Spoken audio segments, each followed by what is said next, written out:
Bonjour et bienvenue sur cette nouvelle leçon de Java. Aujourd'hui, nous allons découvrir ensemble l'héritage Java. Alors, l'héritage Java, c'est quoi? Et vous permet de faire quoi? Eh bien, tout simplement, l'héritage Java vous permet d'éviter de recopier les codes Java. Exemple, si vous créez une classe Java et que vous voulez faire une extension de celle-ci, vous n'êtes pas obligé de recopier son code. Il vous suffit de faire ce qu'on appelle l'héritage à l'aide du mot-clé extends. Nous allons découvrir cela sur un exemple simple. Alors, je commence par créer une classe Java.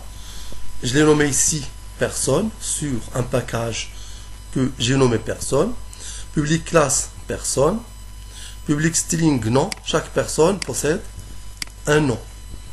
Et je crée le constructeur public personne string nm this.nom égale nm.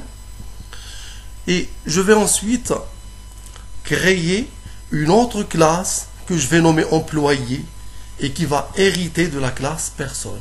Évidemment, un employé, c'est un être humain, donc c'est une personne. Et donc, il est tout à fait naturel qu'elle hérite de la classe personne. Alors, je crée la classe employé.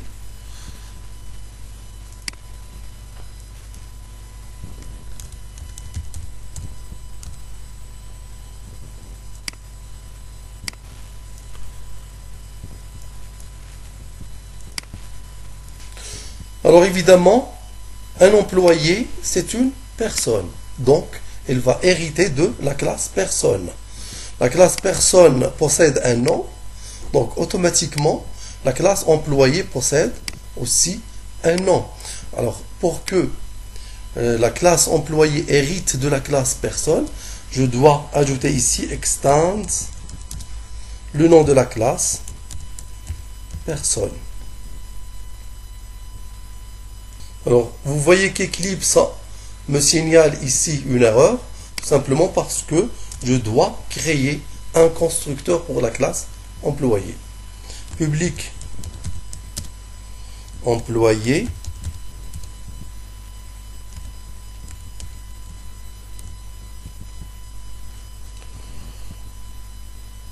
alors les attributs de la classe personne possède un nom et je ne vais pas le signaler ici parce que c'est déjà signalé sur la classe mère string nom.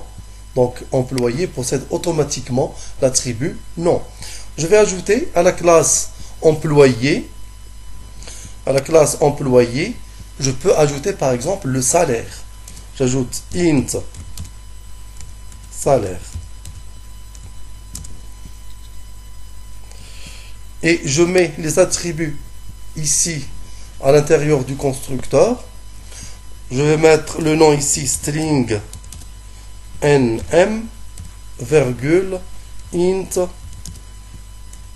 s, c'est-à-dire le salaire. Et je vais ajouter ensuite this.salaire égale s. Donc je change ici le salaire, j'ajoute un e. Alors maintenant, pour hériter le nom de la classe mère, je dois ajouter super nm. C'est-à-dire que l'attribut nm va être hérité de la classe mère. Alors pardon, je dois commencer par le mot-clé super.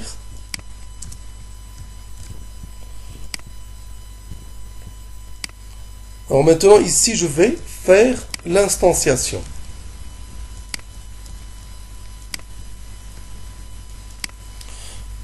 Je vais mettre ici le nom de la classe, employé. Par exemple, enseignant. Je crée un objet enseignant égale new employé. Et entre parenthèses, je mets ici les attributs. Je commence par le nom et ensuite par le salaire. Par exemple, 5300 euros par exemple. Et le nom c'est par exemple Robert. Je vais afficher ici les résultats. System.out.println. Le nom de l'employé et plus, j'ajoute ici le nom de l'objet, c'est enseignant. Point, non.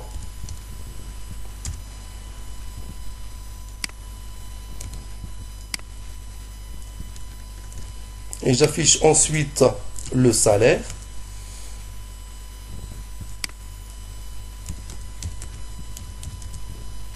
Le salaire de l'employé est enseignant.salaire.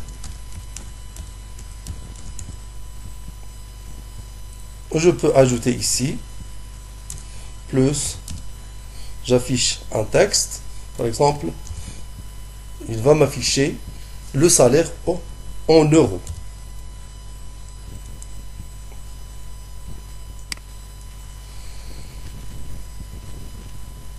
Alors, je reprends.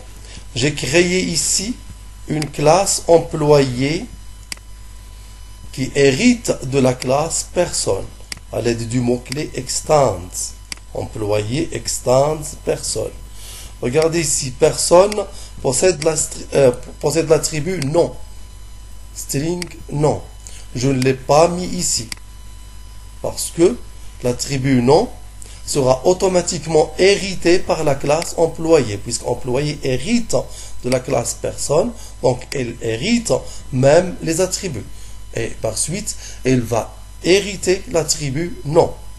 Mais le salaire n'existe pas chez une personne quelconque.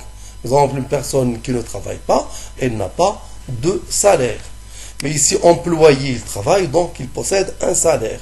Donc, la classe que nous venons de créer, c'est une extension de la classe personne. Donc, j'ajoute ici int salaire. Je peux ajouter autre chose. Par exemple, string grade. J'ajoute tout ce que je peux ajouter ou bien tous les attributs que possède l'objet ou bien la classe employé. Ensuite, le nom, on a dit qu'on l'hérite directement à l'aide du mot-clé super. Super NM qui va être directement hérité de la classe mère. Et ensuite, je fais l'instanciation employé, enseignant égale new employé. Je mets entre parenthèses les attributs, le nom, le salaire. Et j'affiche les résultats, system.out.println, le nom de l'employé et enseignant.nom. Ensuite, le salaire de l'employé est enseignant.salaire en euros. J'exécute. Vous voyez, il m'affiche ici. Le nom de l'employé est Robert. Le salaire de l'employé est 5300 euros. Et voilà, c'est terminé. Merci. Au prochain tuto.